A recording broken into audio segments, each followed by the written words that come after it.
ఇప్పుడు చంద్రబాబు గారు కొత్తగా ఆయనకు అస్సలు సూట్ అవ్వని పదాలు, గొప్ప గొప్ప పదాలన్నీ వాడుతున్నాడు. పౌరుషమంట, రోషమంట. జగన్మోహన్ రెడ్డి గారికి లేవట, అందుకనే లొంగిపోయాడట అని చెప్తున్నాడు. చంద్రబాబు గారా పౌరుషం గురించి మాట్లాడేది? చంద్రబాబు గారా రోషం గురించి మాట్లాడేది? ఈయన మంత్రిగా ఓడిపోతే కాంగ్రెస్ పార్టీలో పాపమని అల్లుడని చేర్చుకున్నాడు ఎన్టీఆర్ గారు. ఓడిపోయినోడు అధికార పార్టీలో చేరాడంటే ఈయనకు పౌరుషం ఉందంటారా? వెన్నుపోటు పొడిచాడు.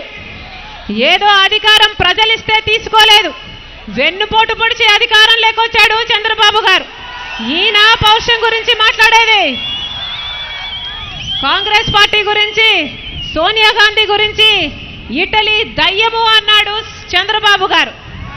ఇప్పుడు అదే కాంగ్రెస్ పార్టీతో పొత్తు పెట్టుకున్నాడు. ఈయన పౌరుషం అప్పుడు బజారుకి వెళ్ళిందా? బీజేపీ పార్టీతో అస్సలు పొత్తు పెట్టుకోనని 2004లో చెప్పాడు. మళ్ళీ 2014లో పొత్తు పెట్టుకొని 4 సంవత్సరాలు మళ్ళీ బీజేపీతో సంసారం చేశాడు. అప్పుడు ఈయన పౌరుషం నిద్రపోయిందా?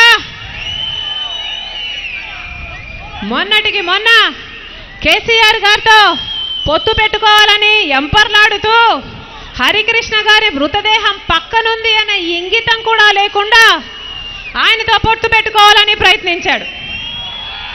అప్పుడు ఈయన పౌరుషం చచ్చిపోయిందా? చంద్రబాబు పౌరుషం గురించి మాట్లాడేది? చంద్రబాబు నీతి గురించి, నిజాయితీ గురించి మాట్లాడేది? పిల్లి గట్టిగా నాకు పౌరుషం ఉంది అని అరుస్తే అది పులైపోతుందా? పిల్లి పిల్లే, పులి పులే.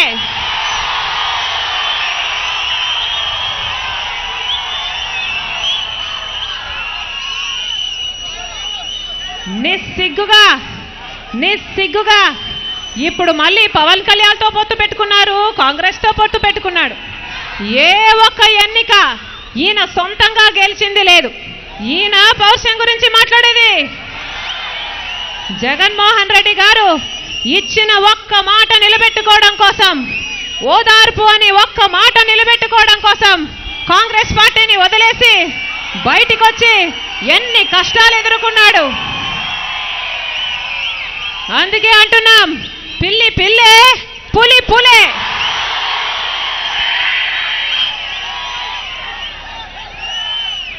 ఒక్క ఎన్నికలో కూడా పొత్తు పెట్టుకోకుండా గెలవలేదు చంద్రబాబు గారు. ఇప్పుడు మాకు కేసీఆర్తో పొత్తులున్నాయని ఆరోపిస్తున్నాడు, బీజేపీతో పొత్తుందని ఆరోపిస్తున్నాడు. మాకెవ్వరితోనూ పొత్తు లేదు, అవసరం కూడా లేదు. సింహము సింగిల్ గానే వస్తుంది.